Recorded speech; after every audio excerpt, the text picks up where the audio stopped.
ഓം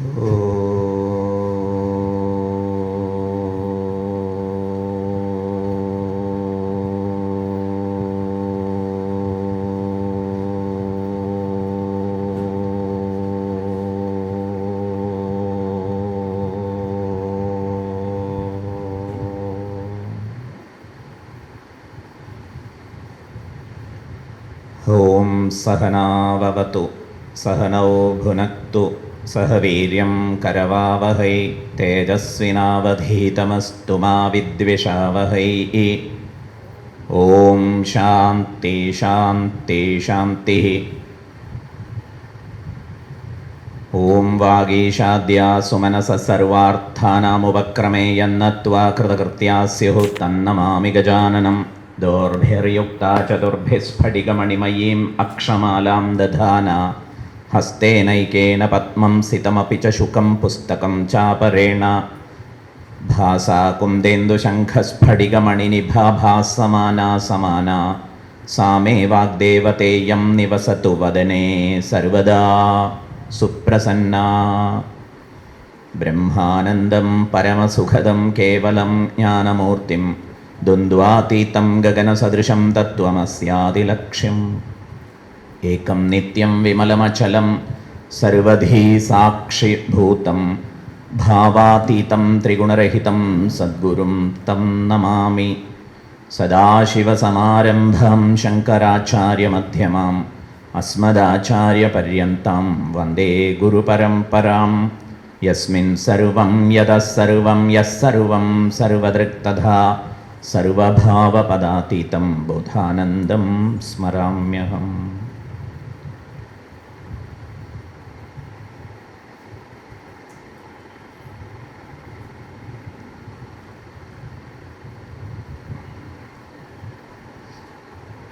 ഹരി ഓം.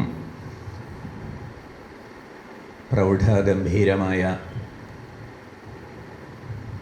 ഉദ്ഘാടന ഭാഷണം ഭാരതീയ ദാർശനിക പാരമ്പര്യത്തെ, അതിൻ്റെ ബഹുമുഖ തലങ്ങളെ സ്പർശിച്ചുകൊണ്ട് നമ്മുടെ എല്ലാവരുടെയും ശ്രദ്ധയിൽ പെടുത്തുന്നതിന് ആരാധ്യനായ ജയകുമാർജിക്ക് സാധിച്ചിട്ടുണ്ട്. ഈ വേദിയെ അങ്ങനെ ഒരു ഉത്തമ ഭാഷണം കൊണ്ട് ഉദ്ഘാടകൻ ധന്യമാക്കിയിരിക്കുകയാണ്.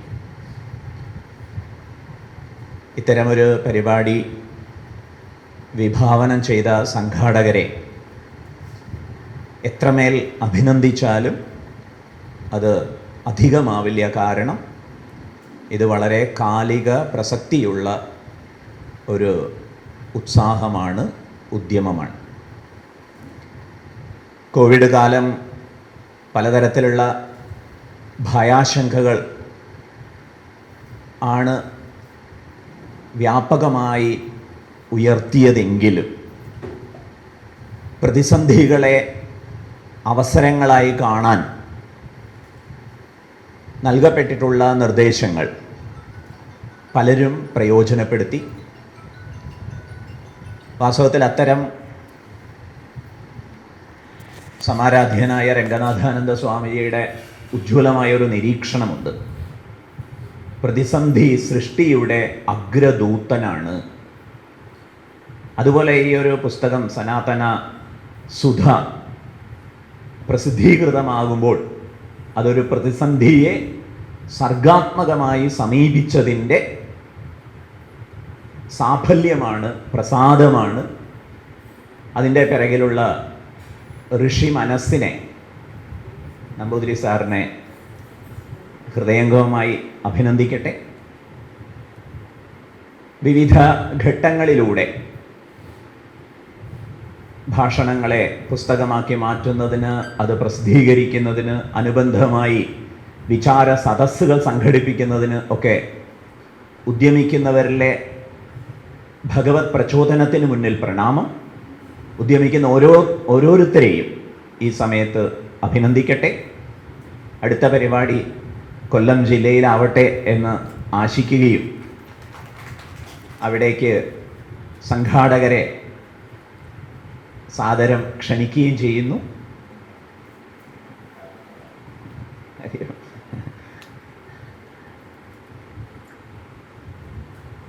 ഇനി ഈശാവാസ്യ ഉപനിഷത്തിലേക്ക് പ്രവേശിക്കട്ടെ.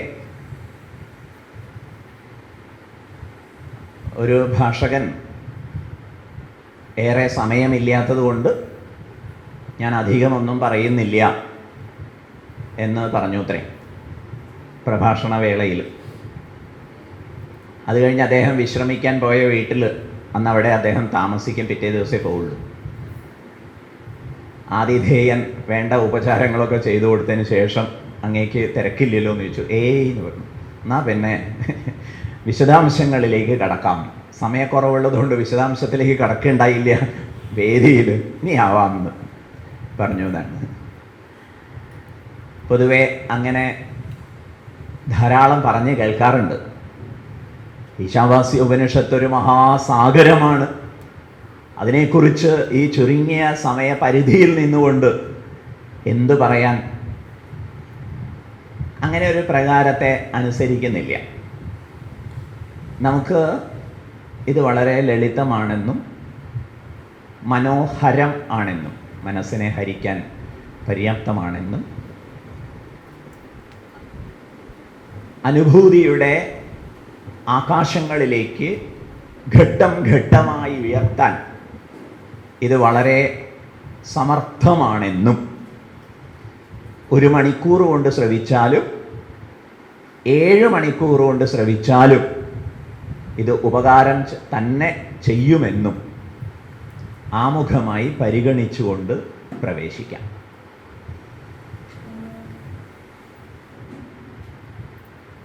പഴയ ഒരു കഥ എല്ലാവരും കേട്ടിട്ടുള്ളതാണ്. ആമയുടെയും മുയലിൻ്റെയും കഥ. പക്ഷെ അത് കുറച്ച് പഴയ കഥയാണ്. നിങ്ങൾ കേട്ട കഥ ഏതാണ്? ആമയും മുയലും പന്തയം വെച്ചു. അതിന് ശേഷം ഒരു കഥ ഉണ്ടായിട്ടുണ്ട്. ആ കഥ കൂടി കേൾക്കാം. നിങ്ങൾക്ക് അറിയണ കഥ തന്നെയാണ്. ആമയും മുയലും അതിനുശേഷം സുഹൃത്തുക്കളായി. ഒരു ദിവസം ആമയും മുയലും പുഴയുടെ തീരത്ത് കാഴ്ച കണ്ട് ആസ്വദിച്ചിരിക്കുകയായിരുന്നു. വിരോധമില്ലല്ലോ. ആ സമയത്ത് പുഴയിലൂടെ ഒരു വാഴത്തൈ, ഓരോ നാട്ടിലും ഓരോ ഭാഷയാണല്ലോ, വാഴക്കന്ന് എന്നൊക്കെ പറയും, ഒഴുകി വരുന്നത് കണ്ടു. സംഭവം മനസ്സിലായല്ലോ അല്ലേ? ഇത് കണ്ട സമയത്ത് മുയൽ ആമയോട് പറഞ്ഞു, അതെങ്ങനെയെങ്കിലും നമുക്ക് തരപ്പെടുത്താമെങ്കിൽ നമുക്ക് വാഴ കൃഷി നടത്താൻ സാധിക്കും. സന്തോഷമായി ആമ എടുത്തു ചാടി ഏതോ പ്രകാരത്തിൽ ഒഴുകിപ്പോകുന്ന വാഴത്തൈ അത് കരയ്ക്കടുപ്പിച്ചു. മുയലത് പിടിച്ച് കയറ്റി. അതിനുശേഷം മുയൽ പറഞ്ഞു, നമുക്കിത് വിഭജിക്കാം, വിഭജിച്ച് 2 പേർക്കും കൃഷിയാവാം എന്ന്. അങ്ങനെ വിഭജിക്കുന്ന ജോലി മുയൽ ഏറ്റെടുത്തു. ഒരു മൂർച്ചയേറിയ പാറ കഷ്ണം സംഘടിപ്പിച്ച് കൊണ്ടുവന്ന് ഇതിൻ്റെ വളരെ ഹരിതാഭമായ ആ ഭാഗം കൂടുതൽ വെച്ചുകൊണ്ട് ഇതിൻ്റെ കടഭാഗത്തെ അങ്ങനെയാണ് വിഭജിക്കുന്നത് 2ആയിട്ട്. ഒരു ഭാഗത്ത് കൂടുതൽ. ഇപ്പം ആമ ഇടപെട്ടുകൊണ്ട് പറഞ്ഞു, ഇത് അനീതിയാണ്, തുല്യമായിട്ട് ഭാഗിക്കണ്ടേ. മുയൽ പറഞ്ഞ മറുപടി, നീ കഷ്ടപ്പെട്ട് ഇത് കരയ്ക്കടുപ്പിച്ചതല്ലേ, അതുകൊണ്ട് നിനക്ക് കൂടുതൽ ഭാഗം ഇരിക്കട്ടെ, എനിക്ക് കുറച്ച് ഭാഗം മതി. ആമ കുറച്ചൊക്കെ പറഞ്ഞു നോക്കി, അങ്ങനെയൊന്നും വേണ്ട, തുല്യനീതി അതല്ലേ നല്ലത് എന്നൊക്കെ വാദിച്ചു. പക്ഷെ മുയൽ സമ്മതിച്ചില്ല. അങ്ങനെ 2ആയി വിഭജിച്ചു. മുയൽ ഇതിൻ്റെ കടഭാഗം കൊണ്ടുപോയി, ആമ അതിൻ്റെ മുകൾ ഭാഗം കൊണ്ടുപോയി. എന്ത് സംഭവിച്ചു?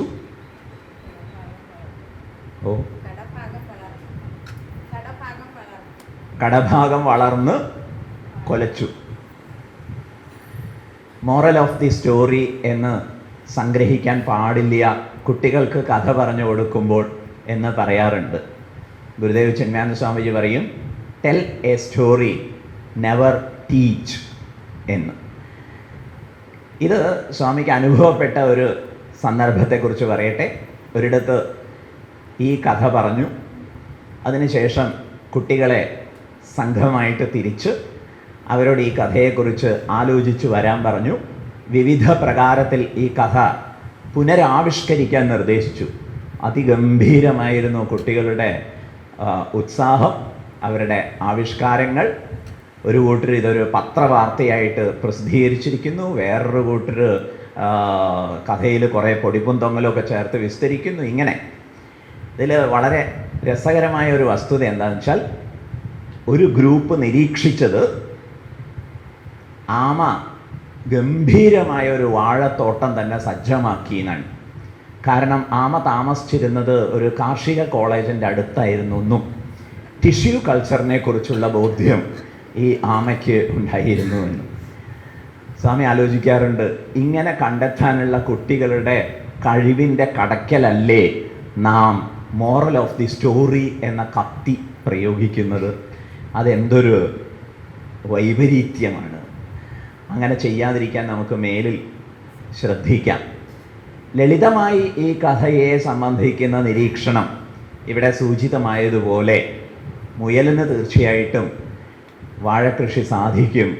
ആമയുടെ ആ ഒരു ഹരിതാഭമായ പ്രകടനമൊക്കെ അതൊരു 2 ദിവസത്തേക്കേ ഉണ്ടാവുള്ളൂ. അത് കഴിഞ്ഞാൽ അത് ഉണങ്ങി പോകും. അതുകൊണ്ട് നമുക്കിങ്ങനെ പറയാം, വേരാണ് പ്രധാനം. ജയകുമാർ സാറ് സൂചിപ്പിക്കേണ്ട ഈശാവാസി ഉപനിഷത്തിൻ്റെ ഒരു പ്രസക്തി, എല്ലാ ഉപനിഷത്തുക്കളുടെയും ഒരു ബേസാണ് ഈശാവാസ്യ ഉപനിഷത്ത്. ഈ ഉപനിഷത്ത് ആരംഭിക്കുന്നത് വേരിനെ കുറിച്ചുള്ള പ്രഖ്യാപനത്തോടെയാണ്. ഈ പ്രപഞ്ച വൃക്ഷ സാകല്യത്തിന് മുഴുവൻ ആധാരമായി, കാരണമായി, എന്നാൽ സർവാതീതമായി പരിലസിക്കുന്ന തത്വമാകുന്നു ഈശം. ആചാര്യ ഭഗവത് പാദർ ഈശം എന്ന പദത്തെ പുരസ്കരിച്ച് ഈട്ട് എന്ന ധാതുവിൽ നിന്നാണ് ഈ പദം ഉണ്ടായിട്ടുള്ളത് എന്നും ഭരിക്കുക എന്ന ധാത്വർത്ഥം അനുസരിച്ച്, അങ്ങനെ നമ്മൾ ഈശ്വരൻ എന്ന് പറഞ്ഞാൽ ഭരണശ്രേഷ്ഠനാണ് എന്ന് മനസ്സിലാക്കണം. അങ്ങനെയുള്ള ഈശ്വരനാൽ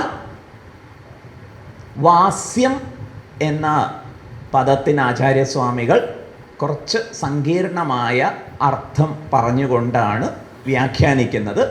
അതിൻ്റെ സങ്കീർണ തലങ്ങളിലേക്ക് കൂടുതൽ സമയമുള്ളപ്പോൾ പ്രവേശിക്കുന്നതാണ് നല്ലത്.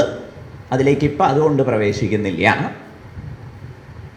വാസ്യം ആച്ഛാദനീയം, ഇറ്റ് ഷുഡ് ബി കവേർഡ് എന്ന അർത്ഥത്തിലാണ് ആചാര്യ ഭഗവത് പാദർ വ്യാഖ്യാനിക്കുന്നത്. അതിരിക്കട്ടെ, അതിന് അതിൻ്റെതായിട്ടുള്ള കാരണവുമുണ്ട്. അത് ആചാര്യസ്വാമികൾ വ്യക്തമാക്കുന്നു. ഈശാവാസ്യം ഇതം സർവം, ലളിതമായി നമുക്ക് കേൾക്കുമ്പോൾ തന്നെ വരുന്ന ഒരു ബോധ്യമില്ലേ, അതിതാണ് ഈശ്വരൻ ജഗത്തിൽ എല്ലാം വ്യാപിച്ചിരിക്കുന്നു. നാരായണ ഗുരുദേവൻ മലയാളത്തിൽ അങ്ങനെയാണ് സുന്ദരമായിട്ട് തർജ്ജമ ചെയ്തിരിക്കുന്നത്. ഈശ്വരൻ ജഗത്തിൽ എല്ലാം വ്യാപിച്ചിരിക്കുന്നു. അതുകൊണ്ട് നർമ്മം എന്ന് ഉദ്ഘാടകൻ വളരെ ഉചിതമായി സൂചിപ്പിച്ചിരിക്കുന്നു. ആരുടെയും ധനം കൊതിക്കായിക. ആചാര്യസ്വാമികൾ 2 ചോദ്യം ചോദിക്കുന്നു. ഒന്ന്, 2 പ്രസ്താവനകൾ ഇതിനെ സംബന്ധിച്ച് നടത്തുന്നു. ഒന്ന്, ഈ ധനമൊക്കെ ആരുടേതാണ്? കസ്യ സിദ്ധനം, പറഞ്ഞു വെച്ചൂലോ ഈശാവാസ്യമിതം സർവം എന്ന്, പിന്നെ നിങ്ങൾക്കതിലെന്ത് അധികാരം? 2, ആരുടെയും ധനം അതുകൊണ്ട് കൊതിക്കാതിരിക്കൂ. ബ്രഹ്മസ്വം അപഹരിച്ചാൽ വളരെ അപകടം ആണ് എന്നാണ്. തേന തെക്തേന ഭുഞ്ചീതാഹ, ഈശാവാസ്യമിതം സർവം എന്നുള്ള ഒരു അണ്ടർസ്റ്റാൻഡിങ്ങിൽ നിന്നുകൊണ്ട് ആസൂത്രണം ചെയ്യേണ്ടുന്ന ജീവിതത്തെ പ്രതിപാദിക്കുന്നു. തേന തെക്തേന ഭുഞ്ചീത. വീണ്ടും ആചാര്യസ്വാമികളെ ഉദ്ധരിക്കട്ടെ. ആചാര്യസ്വാമികൾ ഇവിടെ ഭുഞ്ചീത എന്ന പദത്തിന് ഗംഭീരമായ ഒരർത്ഥം നൽകിയിരിക്കുന്നു, ധ്യാനാത്മകമായ ഒരർത്ഥം നൽകിയിരിക്കുന്നു. അത് പാലയേധ എന്നാകുന്നു. പാലിച്ചാലും സ്വാഭാവികമായിട്ടും എന്തിനെ പാലിക്കണം എന്ന് ചോദ്യം. ഉത്തരം ആത്മാനം പാലയേധ, ആത്മാവിനെ പാലിച്ചാലും. ആത്മാവിനെ എങ്ങനെയാണ് പാലിക്കേണ്ടത്? വിവേക ചൂടാമണിയിൽ ആചാര്യ ഭഗവത്പാദരുടെ ഒരു പ്രയോഗമുണ്ട്. ഉദ്ധരേതാത്മനാത്മാനം മഗ്നം സംസാരവാരിധൗ. സംസാരവാരിധിയിൽ ആമഗ്നമായി പോയ ആത്മാവിനെ ഉദ്ധരിച്ചാലും. ഈ നിലയിൽ ആചാര്യസ്വാമികൾ നമ്മളോട് വളരെ പേഴ്സണലായിട്ട് വ്യക്തിപരമായിട്ട് പറയുന്നു, എന്തിനാ കഷ്ടപ്പെടുത്തുന്നത്? ജയകുമാർ സാർ അതിങ്ങനെ വളരെ മനോഹരമായിട്ട് പറഞ്ഞ് അവസാനിപ്പിക്കുകയായിരുന്നു. അതായത് നമ്മളെക്കുറിച്ച് നേടുന്ന ഒരു തിരിച്ചറിവിൻ്റെ സ്വാതന്ത്ര്യം, നിർവൃതി, സന്തോഷം, അതൊരു പ്രാർത്ഥനാന്വിത ജീവിതമാകുന്നതിൻ്റെ സന്ദേശം, അതൊക്കെ അദ്ദേഹം ചുരുങ്ങിയ വാക്കുകളിൽ പങ്കുവെക്കുകയുണ്ടായി. നാം നമ്മോട് ചോദിക്കണം ഇടയ്ക്കിടയ്ക്ക്, എന്തിനാ ഞാനിങ്ങനെ എന്നെ കഷ്ടപ്പെടുത്തുന്നത്? എന്തിന് ഞാൻ എന്നെ ഇങ്ങനെ കഷ്ടപ്പെടുത്തണം? അതിനെ ഉദ്ധരിക്കൂ. അപ്പം കഷ്ടപ്പാടിനെ സംബന്ധിച്ച് ഒരു അനാലിസിസ്, ഒരു വിശകലനം ആവശ്യമുണ്ട്. എന്ത് കഷ്ടപ്പാടാണ് നമ്മൾ അനുഭവിക്കുന്നതിൻ്റെ റൂട്ട് കോസ് എന്താണ്? ഭഗവത്ഗീതയിലെ 1-ാം അധ്യായത്തിലെ ശ്ലോകങ്ങൾക്കും 2-ാം അധ്യായത്തിലെ 10 വരെയുള്ള ശ്ലോകങ്ങൾക്കും ആചാര്യ ഭഗവത്പാദർ വ്യാഖ്യാനം എഴുതിയിട്ടില്ല. ഭഗവത്പാദർ ആരംഭിക്കുന്നത് 2-ാം അധ്യായത്തിലെ 11-ാം ശ്ലോകം തൊട്ടാണ് വ്യാഖ്യാനം. അതിന് ന്യായം എന്താണെന്ന് വെച്ചാൽ 1-ാം അധ്യായത്തിലെ മുഴുവൻ ശ്ലോകങ്ങളിലും അതുപോലെ 2-ാം അധ്യായത്തിലെ 10 വരെയുള്ള ശ്ലോകങ്ങളിലും അർജുനൻ്റെ മാത്രമല്ല സകല മാനവരാശിയുടെയും സകല പ്രശ്നങ്ങളെക്കുറിച്ചുമുള്ള സൂചന നൽകിയിരിക്കുന്നു. അത് എന്തിന് വേറെ വിസ്തരിക്കണം? എന്താ പ്രശ്നം? പറയുന്നു, അഹം ഏഷാം മമ ഏതേ. അഹം ഏഷാം, ഞാൻ ഇവരുടേത്, മമ ഏതേ, എൻ്റേതാണ് ഇവരൊക്കെ. ഈ നിലയിലുള്ള മമത്വ ബുദ്ധി കൊണ്ട് അർജുനൻ സംസാര സാഗരത്തിൽ പെട്ടുപോയിരിക്കുന്നു. ഇത് ആത്മാവിനെ സംബന്ധിക്കുന്ന യഥാതഥമായ ആസിറ്റീസ് അറിവ് ഇല്ലാത്തതുകൊണ്ടാണ്. അതുകൊണ്ട് ശോകമോഹസാഗരത്തിൽ, സംസാര സാഗരത്തെ ആചാര്യ ഭഗവത്പാദർ വ്യാഖ്യാനിക്കുന്നത് അങ്ങനെയാണ്, ശോകമോഹസാഗരം. മോഹം ഡെലൂഷൻ, ശോകം ദുഃഖം, ഡെലൂഷൻ കാര്യങ്ങൾ വ്യക്തമായി കാണാതിരിക്കൽ. ഒട്ടും കാണാതിരുന്നാലും പ്രശ്നം ഉണ്ടായിരുന്നില്ല, ഇഷ്യൊക്കെ കാണുന്നുണ്ട്, എന്നാൽ അതൊട്ട് മുഴുവനായിട്ടുമില്ല. അതിൻ്റെ ഒരു അപകട. അതുകൊണ്ടാണ് എഴുത്തച്ഛൻ പ്രാർത്ഥിച്ചത്, ഞാനെന്ന ഭാവം തോന്നരുത്, അഥവാ തോന്നിയേ കൂടുച്ചാൽ അഖിലം ഞാനിതെന്ന വഴി ഈശാവാസ്യമിതം സർവം, അത്തരത്തിലുള്ള ഐഡൻറ്റിഫിക്കേഷന് ആഹ്വാനം ചെയ്യുകയാണ്. ഇപ്പം ശങ്കരാചാര്യർ ഈ അർജുനൻ്റെ പ്രശ്നത്തെ ഇങ്ങനെ അങ്ങോട്ട് അനലൈസ് ചെയ്തിട്ട് പറയുകയാണ്, ഈ രോഗം ഇത് ഒരാളെ ബാധിച്ച രോഗമല്ല, സകല മാനവരാശിയെയും ബാധിച്ച ഈ രോഗത്തിന് ഞാൻ ആലോചിച്ചിട്ട് ഒരൊറ്റ ഔഷധേ കാണാനുള്ളൂ. അതെന്താണ്? ആത്മജ്ഞാനം വിന, ആത്മജ്ഞാനമല്ലാതൊരു ഔഷധം ഇതിനില്ല തന്നെ. അതുകൊണ്ട് ഭഗവാൻ ആത്മജ്ഞാനോപദേശത്തെ ചെയ്തതാണ്. ശ്രീരാമഗീത എന്ന പൗരാണിക ഗ്രന്ഥത്തിൽ അധ്യാത്മരാമായണം കിളിപ്പാട്ട് എത്ര പേര് മനസ്സിലാക്കിയിട്ടുണ്ടെന്നറിയില്ല. അധ്യാത്മരാമായണം കിളിപ്പാട്ട് വാൽമീകി രാമായണത്തിൻ്റെ തർജ്ജമയല്ല, ഭഗവാൻ വേദവ്യാസരാൽ വിരചിതമായ അധ്യാത്മരാമായണം എന്ന കൃതിയുടെ സ്വതന്ത്ര പരിഭാഷയാണ്. പക്ഷേ എഴുത്തച്ഛൻ ശ്രീരാമഗീത തർജ്ജമ ചെയ്തിട്ടില്ല. ശ്രീരാമഗീത എന്ന ഒരു ഭാഗം കൂടി അധ്യാത്മരാമായണത്തിലുണ്ട്, വേദവ്യാസ വിരചിത അധ്യാത്മരാമായണത്തിലുണ്ട്. അവിടെ ലക്ഷ്മണൻ സങ്കടം അവതരിപ്പിക്കുന്നു. ഗുരുസ്ഥാനീയനായിട്ട് ശ്രീരാമചന്ദ്രപ്രഭു ലക്ഷ്മണൻ്റെ പ്രശ്നത്തെ അപഗ്രഥിച്ചുകൊണ്ട് പറയുന്നു, അജ്ഞാനമേവാസ്യ ഹി മൂലകാരണം തദ്ധാനമേവാത്ര വിധൗ വിധീയത്തെ വിദ്യൈവ തന്നാശവിധൗ പഠീയസി ന കർമ്മ തജ്ജം സവിരോധമീരിതം. അജ്ഞാനമേവ, ഹേ ലക്ഷ്മണ, സകലമാന സംസാര സങ്കടങ്ങളുടെയും മൂലകാരണമായി പരിലസിക്കുന്നത് ആത്മാവിനെ സംബന്ധിക്കുന്നതായ അജ്ഞാനമൊന്നു മാത്രമാകുന്നു. അജ്ഞാനമേവാസ്യ ഹി മൂലകാരണം തദ്ധാനം, അതിൻ്റെ ഹാനം അതെങ്ങനെ സാധിക്കുമെന്നാണെങ്കിൽ വിദ്യൈവ, അറിവിന് മാത്രമേ അറിവില്ലായ്മയെ നീക്കാൻ സാമർഥ്യമുള്ളൂ. വിദ്യൈവ തന്നാശവിധോ, അജ്ഞാനത്തെ നീക്കുന്നതിനുള്ള സാമർഥ്യം വിദ്യയ്ക്ക് മാത്രമേയുള്ളൂ. ശാസ്ത്രഗ്രന്ഥങ്ങളിലൊക്കെ അതുമാത്രമാണ് ഉപദേശിച്ചിട്ടുള്ളത്. അടിസ്ഥാനപരമായിട്ട് മറ്റു പല കാര്യങ്ങളും ചർച്ച ചെയ്യുന്നുണ്ടെങ്കിൽ അടിസ്ഥാനപരമായിട്ട് സകല പ്രശ്നങ്ങളുടെയും പരിഹാരമായി വിദ്യൈവ തന്നാശവിധൗ പഠീയസി, സാമർഥ്യമുള്ളതായിട്ട് വിദ്യ മാത്രമേ സാമർഥ്യമുള്ളവളായിട്ടുള്ളൂ. വിദ്യൈവ തന്നാശവിധൗ പഠീയസി, ഈ ഒരു വിദ്യയാണ് ശാസ്ത്ര ഗ്രന്ഥങ്ങളിലൊക്കെ ഉപദേശിച്ചിട്ടുള്ളത്. അല്ലാതെ എത്ര കർമ്മം ചെയ്താലും മുക്തി ഉണ്ടാവില്ല. കാരണം കർമ്മം അജ്ഞാനജന്യമാണ്. അവിടെ ഉദ്ദേശിക്കുന്ന കർമ്മം ഏതാണ് എന്ന് മനസ്സിലാക്കുന്നിടത്താണ് ശാസ്ത്ര രഹസ്യം ഇരിക്കുന്നത്. കാരണം ശരിയായ ശാസ്ത്രബോധം നേടിയിട്ടില്ലാത്തവർ നൈഷ്കർമ്മ്യം എന്ന് കേട്ടാൽ, കർമ്മം ജ്ഞാനവിരോധിയാണെന്ന് കേട്ടാൽ ചെയ്തു വരുന്ന കാര്യങ്ങളൊക്കെ ഉപേക്ഷിച്ച് കളയും. അത് ഒരാളെ നിഷ്ക്രിയത്വത്തിലേക്കേ നയിക്കുള്ളൂ, നൈഷ്കർമ്മ്യത്തിലേക്ക് നയിക്കില്ല. നൈഷ്കർമ്മ്യം എന്താണ്? ചടുലമായ കർമ്മരംഗത്തും സഹജമായ കർമ്മരാഹിത്യത്തിൻ്റെ അനുഭൂതിയാണ് നൈഷ്കർമ്മ്യം. കർമ്മണ്യകർമ്മയഃ പശ്യേത് അകർമ്മണി ച കർമ്മയഃ. ഇവിടെ വലിയൊരു പാരഡോക്സ് ഉണ്ട് എന്ന് പറയാം. കർമ്മമധ്യത്തിൽ അകർമ്മം, അകർമ്മ മധ്യത്തിൽ കർമ്മം. ഇതെങ്ങനെ മനസ്സിലാക്കും ചോദിക്കുക. അവിടെയാണ് നൈഷ്കർമ്മ്യ ബോധ്യം.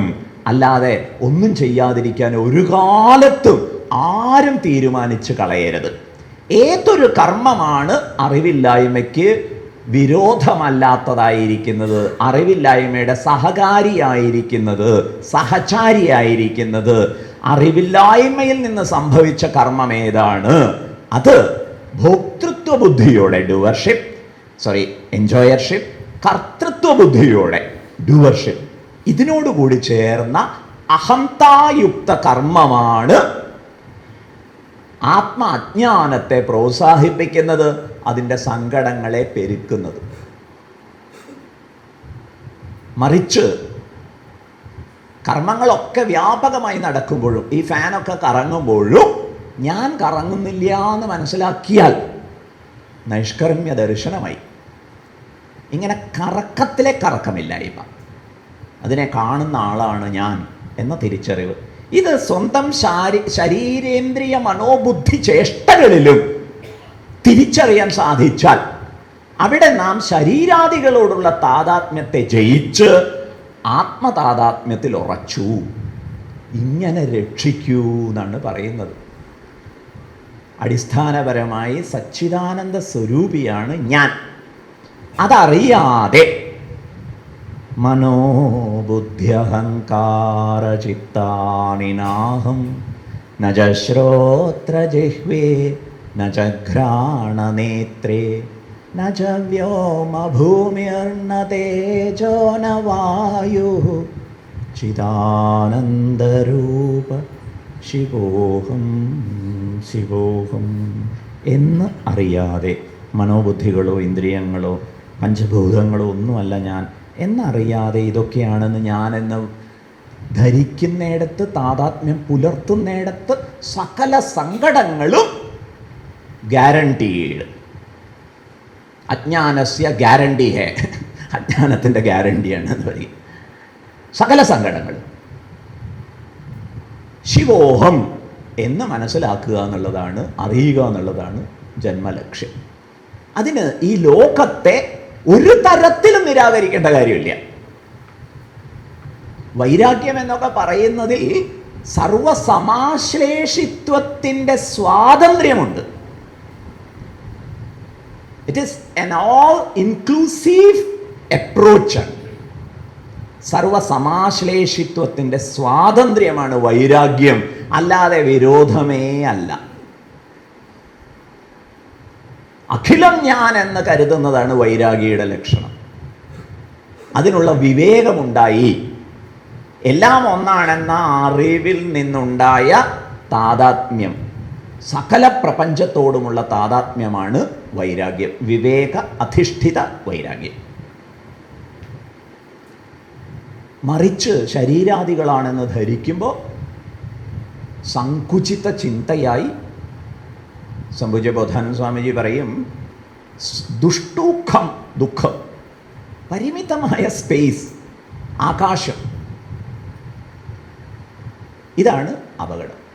ആ ദുഃഖത്തെ അതിക്രമിക്കാൻ സർവസമാശ്ലേഷിയായ ദർശനം, വൈരാഗ്യം, വിവേകാധിഷ്ഠിത വൈരാഗ്യം.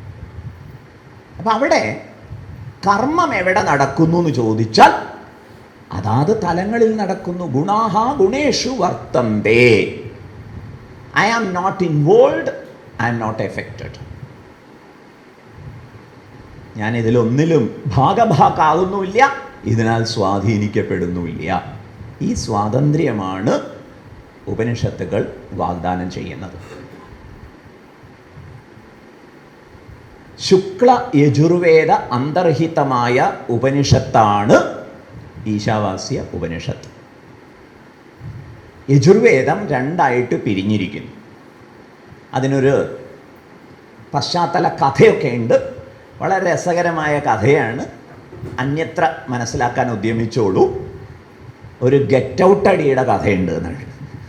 ഗുരു ഗെറ്റ് ഔട്ട് അടിച്ചു. പക്ഷെ അത് എത്ര ഭാവാത്മകമായ ഒരു ഗെറ്റ് ഔട്ട് അടിയാണ്. അതോടുകൂടി ശിഷ്യൻ ഇറങ്ങിപ്പോയി തൻ്റേതായ ഒരു ശാഖ തന്നെ ഗുരു ആഗ്രഹിച്ച വിധം സ്ഥാപിച്ചു. അങ്ങനെയാണ് യാജ്ഞവൽക്യൻ്റെ ശുക്ല യജുർവേദം. ശുക്ല യജുർവേദം എങ്ങനെ അറിയാം ഏത് വേദ അന്തർഹിതമാണ് എന്ന്? ശാന്തി മന്ത്രം നോക്കിയാൽ അറിയാം. ഓം പൂർണ്ണമതഃ പൂർണ്ണമിദം പൂർണ്ണാത് പൂർണ്ണമുദച്യത്തെ പൂർണ്ണസ്യ പൂർണ്ണമാദായ പൂർണ്ണമേവ അവശിഷ്യത്തെ. ഗംഭീരമായ ഒരു ശാന്തി മന്ത്രം. അപ്പോൾ ഈ ശാന്തി മന്ത്രം നോക്കിക്കഴിഞ്ഞാൽ ഏത് വേദം എന്ന് മനസ്സിലാക്കാൻ സാധിക്കും. ഈശാവാസ്യ ഉപനിഷത്തിൻ്റെ ശാന്തി മന്ത്രം ഓം പൂർണ്ണമത എന്നതായതുകൊണ്ട് അത് ശുക്ല യജുർവേദ അന്തർഹിതമാണ് എന്ന് മനസ്സിലാക്കാം. 10 മേജർ ഉപനിഷത്തുക്കൾ, 10 പ്രധാനപ്പെട്ട ഉപനിഷത്തുക്കൾ. മിക്കവാറും ആചാര്യശ്രേഷ്ഠന്മാരൊക്കെ വ്യാഖ്യാനം രചിച്ചിട്ടുള്ളത് 10 ഉപനിഷത്തുക്കൾക്കാണ്. ദശോപനിഷത്തുക്കൾ, 1000-ലേറെ ഉപനിഷത്തുക്കൾ ഉണ്ട്. അതിൽ 108 ഉപനിഷത്ത് പ്രസിദ്ധം. അതിലും പ്രധാനം 10 ഉപനിഷത്തുക്കളാണ്. 10 ഉപനിഷത്താണ്. ആ 10 ഉപനിഷത്തിൽ പ്രഥമ ഉപനിഷത്ത് സ്ഥാനം അലങ്കരിക്കുന്ന ഈശാവാസ്യോപനിഷത്ത്. ഉപനിഷത്തിന് പേര് നൽകുന്നത് ചിലപ്പോഴൊക്കെ ആദ്യ പദം പരിഗണിച്ചുകൊണ്ടായിരിക്കും, ചിലപ്പോഴൊക്കെ അതിൻ്റെ ഒരു പശ്ചാത്തലം അല്ലെങ്കിൽ പ്രമേയത്തിൻ്റെ പ്രത്യേകത, ഇതൊക്കെ പരിഗണിച്ച് പേര് കൊടുക്കാറുണ്ട്. ഈശാവാസ്യോപനിഷത്തിന് പേര് കൊടുത്തിരിക്കുന്നത് പ്രഥമ മന്ത്രത്തിലെ പ്രഥമ പദപ്രയോഗവുമായി ബന്ധപ്പെടുത്തിയാണ് ഈശാവാസ്യോപനിഷത്ത്. ഇതിൽ 18 മന്ത്രങ്ങളേ ഉള്ളൂ.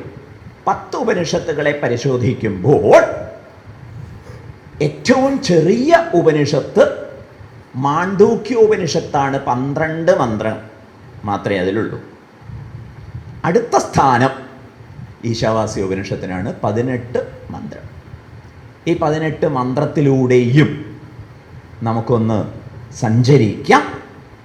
ഇതിൻ്റെ പ്രമേയം വ്യക്തമാക്കി ആചാര്യസ്വാമികൾ വളരെ വിസ്തരിച്ച് വ്യാഖ്യാനം എഴുതിയിട്ടുള്ളത് ഇത് കർമ്മത്തിന് ഉപയോഗിക്കരുത് എന്നാണ്. ഈശാവാസ്യമിത്യാദയ മന്ത്രാഹ കർമ്മസു അവിനിയുക്താഹ. ഈ മന്ത്രവും കൊണ്ടുപോയിട്ട് സൗകര്യ എന്ന് അഗ്നികുണ്ഡം കൂട്ടി ഓം ഈശാവാസ്യമിതം സർവം യത്കിഞ്ച ജഗത്യാൻ ജഗത് തേന ത്യക്തേന ഭുഞ്ജീതാഹമാകൃത കസ്യ സിദ്ധനം സ്വാഹ എന്ന് ചെയ്യരുത് എന്ന് പറയും. അത്തരം അനുഷ്ഠാനങ്ങളൊക്കെ കഴിഞ്ഞവർക്ക്, അത്തരം അനുഷ്ഠാനങ്ങളെ കൊണ്ട് നേടേണ്ടുന്ന അന്തഃകരണ ശുദ്ധിയെ നേടി വിവേക വൈരാഗ്യാദികളൊക്കെ ഉറച്ച ശിഷ്യന്മാരെ അനുഗ്രഹിക്കാനായിട്ടാണ് ഏകവും പാപരഹിതവും ശുദ്ധവും സർവവ്യാപിയും സർവാതീതവും സപര്യകാശുക്രം അകായം അവ്രണം അസ്നാവിരം അപാപവിദ്ധം അങ്ങനെയൊക്കെയുള്ള ആത്മയാഥാത്മ്യത്തെ പ്രതിപാദിക്കുന്നത്.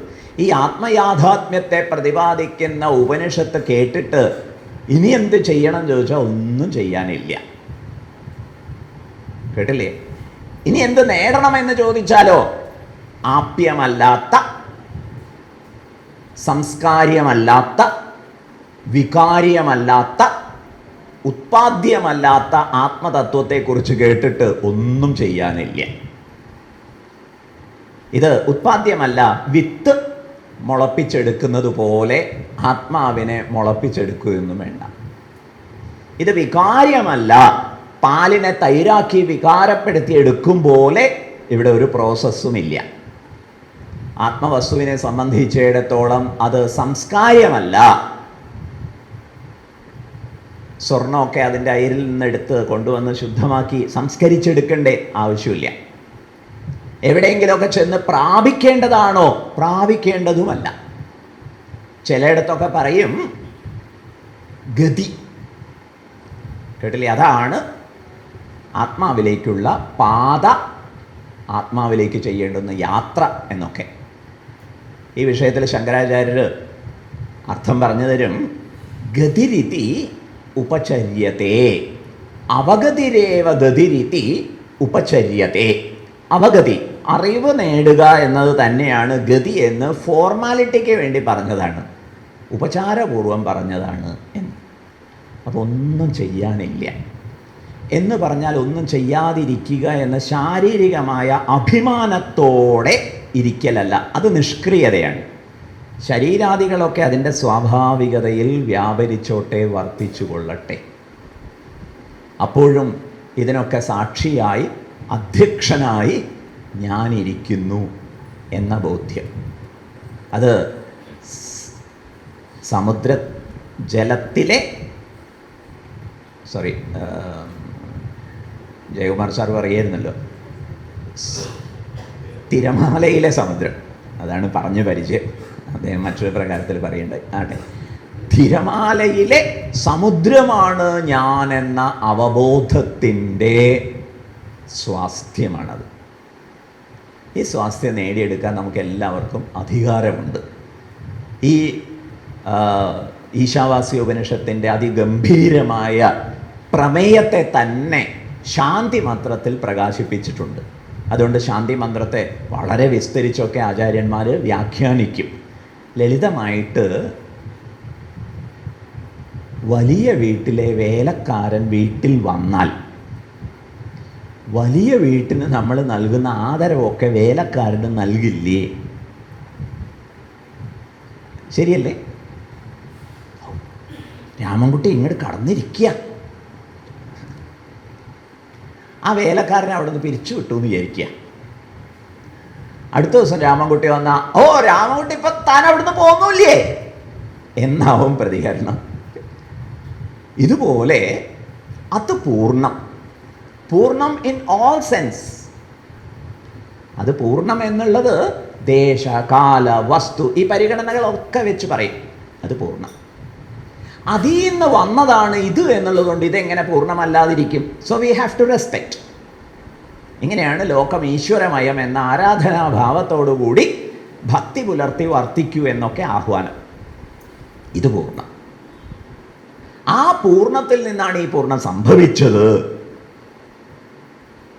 അയ്യോ എന്ത് പറ്റി? അല്ല, ഞാൻ ആ പൂർണ്ണത്തിൻ്റെ കാര്യം ഒന്ന് ആലോചിക്കുകയാണ്. എന്താ പ്രശ്നം? പൂർണ്ണമേവ അവശിഷ്യതേ. ആ പൂർണ്ണത്തിന് ഒരു കോട്ടവും തട്ടിയിട്ടില്ല. Don't worry about it. അത് പൂർണ്ണമായിട്ട് തന്നെ ഇരിക്കുന്നു. ഇതെങ്ങനെ സാധിക്കും, സംഭവിക്കും എന്ന് ചോദിക്കുക. അതിന് ആചാര്യ ഭഗവത്പാദർ വ്യക്തമായിട്ട് ഉത്തരം പറയും, വിവർത്ത രൂപത്തിൽ മാത്രമേ അത് സംഭവിക്കുള്ളൂ. എന്താ വിവർത്തം എന്ന് പറഞ്ഞാൽ? സ്വന്തം സ്വരൂപത്തെ വെടിയാതെ മറ്റൊന്നായി പ്രകാശിതമാവുക. മരുഭൂമി അതിൻ്റെ തനിമ വെടിയാതെ വെള്ളമുള്ളതായിട്ട് പ്രകാശിതമാവുന്നു. മനസ്സിലാവുന്നില്ലേ? ഇതാണ് വിവർത്തമാറ്റം. ഇപ്പം ശുദ്ധ ചൈതന്യം അഥവാ ഈശ്വരൻ എന്ന പ്രയോഗത്തിനൊരു പരിമിതിയുണ്ട്. അത് കണ്ടീഷണലാണ്. ഭരിക്കാൻ എന്തെങ്കിലുമൊക്കെ ഉണ്ടെങ്കിലല്ലേ ഈശ്വരനുള്ളൂ എന്നുള്ള പരിമിതിയുണ്ട്. പക്ഷേ ആബ്സല്യൂട്ടിനെ സൂചിപ്പിക്കാൻ പ്രയാസമായതുകൊണ്ട് ഈശ്വരൻ അല്ലെങ്കിൽ അക്ഷരം എന്ന പദം കൊണ്ടൊക്കെ പറയും. അതാണ് എല്ലാറ്റിലും വ്യാപിച്ചിരിക്കുന്നത്. അത് സ്വയം മാറാതെ എല്ലാമായിട്ട് പരിലസിച്ചിരിക്കുന്നു. ഈ ശാസ്ത്ര സത്യത്തെയാണ് ഒന്നാമത്തെ മന്ത്രത്തിൽ, ശാന്തി മന്ത്രത്തിന് ശേഷം പ്രകാശിപ്പിക്കുന്നത്. ഓം പൂർണ്ണമദഃ പൂർണ്ണമിദം പൂർണ്ണാത് പൂർണ്ണമുദച്യത്തെ പൂർണ്ണസ്യ പൂർണ്ണമാദായ പൂർണ്ണമേവാവശിഷ്യത്തെ. ഓം ശാന്തി ശാന്തി ശാന്തി. ഒരു ശാന്തി മന്ത്രത്തിൻ്റെ വ്യാഖ്യാനത്തിൽ, ഒരു ഉപനിഷത്തിൻ്റെ അവസാനം ആചാര്യ ഭഗവത്പാദർ പറയും, ഇത് കഴിഞ്ഞു പോയാലും ശാന്തി കോട്ടം തട്ടാതെ നിലനിൽക്കട്ടെ എന്നുള്ളത് കൊണ്ടാണ് ഇത് ചൊല്ലുന്നത്, ശാന്തി മന്ത്രം ചൊല്ലുന്നത്. ശാന്തിയാണ് ലക്ഷ്യം എന്ന് പറയും. തുറന്നാരംഭിക്കുന്നു ഒന്നാമത്തെ മന്ത്രം. ഇതിൽ 8 ചിന്താ തരംഗങ്ങൾ, വിചാര തരംഗങ്ങളുണ്ട്. അതിലൊന്നാമത്തെ തരംഗം ഈശാവാസ്യമിതം സർവം യത്കിഞ്ച ജഗത്യാം ജഗത് തേന ത്യക്തേന ഭുഞ്ജീതാഃ മാഗൃധ കസ്യ സിദ്ധനം. എല്ലാം ഈശ്വരനാൽ വ്യാപിച്ചിരിക്കുന്നു. എങ്ങനെ? അഭിന്ന നിമിത്ത ഉപാദാന കാരണമായിട്ട്. നിമിത്ത കാരണം എന്ന് പറഞ്ഞാൽ എഫിഷ്യൻ്റ് കോസ്, സൃഷ്ടിക്കാനുള്ള കഴിവ്, സൃഷ്ടിക്കാനുള്ള കരുത്ത്, സൃഷ്ടിയിൽ നിന്നും വേറിട്ട് നിൽക്കാനുള്ള വൈഭവം, ഇതുള്ളതാണ് നിമിത്ത കാരണം. ഉപാദാന കാരണം എന്ന് പറഞ്ഞാൽ ഓൾ പെർവേഡിങ് ട്രൂത്ത്, സൃഷ്ടിയിലുടനീളം വ്യാപിച്ചിരിക്കുന്ന കാരണം. മൺകുടത്തെ സംബന്ധിച്ച് മണ്ണ് ഉപാദാന കാരണം, കുലാലൻ അഥവാ കുശവൻ അഥവാ മൺകുട നിർമ്മാതാവ് നിമിത്ത കാരണം. പക്ഷെ പ്രപഞ്ചത്തെ സംബന്ധിച്ചിടത്തോളം 2 കാരണമില്ല, മുഖ്യമായ 2 കാരണങ്ങളില്ല. വേറെ കാരണങ്ങളെക്കുറിച്ചൊക്കെ വീണ്ടും ശാസ്ത്ര ചർച്ചയുണ്ട്. ഏതായാലും മുഖ്യം 2 കാരണമാണ്. ഈ 2 കാരണം 2ആയി പിരിഞ്ഞിരിക്കുന്നില്ല, അദ്വൈതം. അതുകൊണ്ട് അഭിന്ന നിമിത്ത ഉപാദാന കാരണം. നിമിത്ത കാരണവും ഉപാദാന കാരണവും അഭിന്നമാണ്, അദ്വൈതമാണ്. അതെങ്ങനെ സാധിക്കും? വിവർത്ത രൂപേണ. ഈശാവാസ്യം ഇതം സർവം യത്കിഞ്ച ജഗത്യാം ജഗത്ത്. ഈ ജഗത്തിൽ ചലിക്കുന്ന ഏവ ചിലവയുണ്ടോ അതൊക്കെ തന്നെ തത്വത്താൽ വ്യാപ്തമായിരിക്കുന്നു, ആധാരമായിരിക്കുന്നു. തത്വമാണ് ആധാരം. ഈശാവാസ്യം ഇതം സർവം. അതെന്താണ് എന്നുള്ള ചോദ്യത്തിന് ഈ കാലത്ത് ഉത്തരം പറയാൻ വളരെ എളുപ്പം. കേട്ടില്ലേ? 21-ാം നൂറ്റാണ്ടിൻ്റെ സുപ്രഭാതത്തിൽ ശ്രീമദ് രംഗനാഥാനന്ദ സ്വാമികളുടെ ഒരു ക്രോണോളോജിക്കൽ ഒബ്സർവേഷൻ ഉണ്ട്. തർക്കശാസ്ത്രത്തിൻ്റെ വന്ധ്യതയിൽ നിന്നും ന്യൂട്ടോണിയൻ ഫിസിക്സിൻ്റെ ഇടുങ്ങിയ ഇടനാഴിയിലൂടെ ക്വാണ്ടം മെക്കാനിക്സിൻ്റെ വികസ്വരമാനങ്ങളിൽ എത്തി നിൽക്കുകയാണ് ശാസ്ത്രം. അപ്പോൾ ആദ്യം തത്വശാസ്ത്രത്തിൻ്റെ വന്ധ്യതയായിരുന്നു, അതിങ്ങനെ വാദിക്കുക ചെയ്യും. പിന്നെ പരീക്ഷണ നിരീക്ഷണങ്ങളിലൂടെയൊക്കെ കണ്ടെത്തലും സ്ഥാപിക്കലും ഒക്കെയായി. അത് വന്ന് ന്യൂട്ടോണിയൻ ഫിസിക്സ് അതിനൊരു ഇടനാഴി, അതായത് ടൈമും സ്പേസും ഒക്കെ ഒരു മാനകമായിട്ടുണ്ടായിരുന്നു. പിന്നെ അതൊക്കെ പൊളിഞ്ഞു. അങ്ങനെ ക്വാണ്ടം മെക്കാനിക്സ്, മാക്സ് പ്ലാങ്ക് 1900 ഇത് അവതരിപ്പിച്ചതോടുകൂടി പിന്നെ ഐൻസ്റ്റൈൻ വന്നു, ഒക്കെ കൂടി തകിടം മറിഞ്ഞു. ഇപ്പോഴത്തെ സ്ഥിതി എന്താ? ഒരു ലളിതമായ സത്യം നമ്മളെല്ലാവരും പഠിച്ചിട്ടുള്ളത്, മനസ്സിലാക്കിയിട്ടുള്ളതും, മാറ്റർ എന്ന് പറയുന്നത് അൾട്ടിമേറ്റ്ലി എനർജിയാണ്. ആ എനർജി ക്രിയേറ്റ് ചെയ്യാനും പറ്റില്ല, ഡിസ്ട്രോയ് ചെയ്യാൻ പറ്റില്ല എന്നുള്ളത് ശാസ്ത്രബോധ്യം. പക്ഷേ എനർജി ഇനേർട്ടാണല്ലോ എന്നാണ് നമ്മുടെ ആചാര്യന്മാർ ആലോചിച്ചത്. അതുകൊണ്ടാണ് അതിൻ്റെ പിറകിൽ ഒരു ചൈതന്യത്തെ അവർ തിരിച്ചറിഞ്ഞത്, ബോധിച്ചത്, അനുഭവിച്ചത്. ആ ചൈതന്യം തന്നെയാണ് എപ്രകാരമാണോ കാർബൺ ആറ്റം യാതൊരു വ്യത്യാസവും കൂടാതെ ഒരേ സമയത്ത് വജ്രമായിരിക്കുന്നതും കൽക്കരിയായിരിക്കുന്നതും, രണ്ട് അറ്റം, ഒരേ കാർബൺ ആറ്റം, അതിൻ്റെ ഘടനയിലുള്ള വ്യത്യാസം കൊണ്ട് രണ്ടായിരിക്കുന്നു. ഈ പ്രകാരം പിരിഞ്ഞിരിക്കുന്നത്. അതുപോലെ ചൈതന്യം, പ്യുവർ കോൺഷ്യസ്നസ്, ബ്ലിസ്, അതാണ് അതിൻ്റെ മറ്റൊരു പ്രകൃതം. ചൈതന്യം എന്ന് പറയുന്നത് ബ്ലിസ് തന്നെയാണ്, ബോധമാണ്, സത്തയാണ്, ആബ്സല്യൂട്ട് എക്സിസ്റ്റൻസ്. നമ്മളുടെ തത്വം സ്വയം മാറാതെ എല്ലാമായിരിക്കുന്നു. ഈശാവാസ്യമിതം സർവം യത്കിഞ്ച ജഗത്യാൻ ജഗത് തേന. വിത്ത് ദിസ് അണ്ടർസ്റ്റാൻഡിങ്, ഈ ഒരു അറിവോടുകൂടി നമ്മൾ എങ്ങനെ ജീവിക്കണം?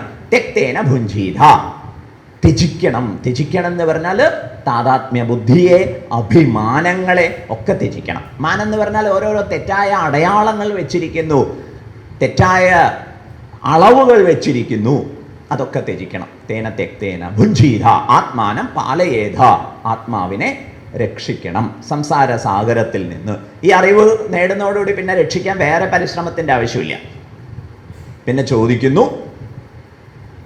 പിന്നെ പറയുന്നു, മാ ഗൃഹ കസ്യസിദ്ധനം, ഒരാളുടെയും ധനം കൊതിക്കാതിരിക്കൂ. അഥവാ കസ്യസിദ്ധനം, ഈ ധനമൊക്കെ ആരുടേതാണ്? മുമ്പേ പറഞ്ഞുല്ലോ, ആരുടേതാ? ഈശാവാസ്യമിതം സർവം. നിത്യചൈതന്യയതി എന്ന ആചാര്യൻ ഒരു ലളിതമായ ചോദ്യം ചോദിക്കുന്ന ഇതാണ്: ഒരു മിഠായി കഴിക്കണ സമയത്ത് ഇതെൻ്റെ മിഠായി ആണ് എന്ന് പറഞ്ഞാലേ മധുരം ഉണ്ടാവുള്ളൂ, ഇല്ലെങ്കിലും ആസ്വദിക്കാൻ പറ്റില്ലേ?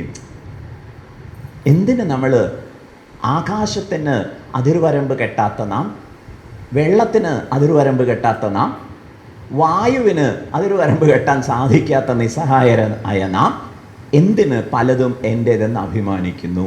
ഈ അഭിമാനിക്കവേ തന്നെ ഇതിങ്ങനെ പരിണമിച്ചൊഴുകിക്കൊണ്ടിരിക്കുകയാണ്. ഈ ഒഴുക്കിനെ അനുവദിച്ച് സാക്ഷിയായിരിക്കുന്നതിലെ സ്വാതന്ത്ര്യവും സന്തോഷവും നുകരൂ.